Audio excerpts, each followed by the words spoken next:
بسم اللہ الرحمن الرحیم۔ معزز ناظرین، جیسا کہ آپ کو پتہ ہے کہ موسمی حالات کافی خراب ہو چکے ہیں، آئے روز کوئی نہ کوئی بیماری کا انکشاف ہو رہا ہے، اور بالخصوص ڈینگی کا جو مرض ہے وہ اس وقت ہمارے ہاں کافی پھیل چکا ہے۔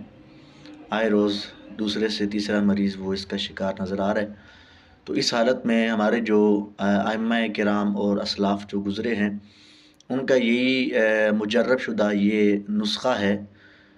ویسے ہمارے ہاں جب کوئی بیماری جا نہ رہی ہو تو ہم کیا کہتے ہیں، اس کو دیسی ٹوٹکا بولتے ہیں۔ تو ہمارے ہاں علم دین کی جو اصطلاح ہے وہ یہ ہے کہ جب کوئی بیماری حل نہ ہو رہی ہو تو پھر دینی نسخہ وہ اپلائی کیا جاتا ہے، تو اس سے اللہ رب العالمین کافی شفا عطا فرماتا ہے۔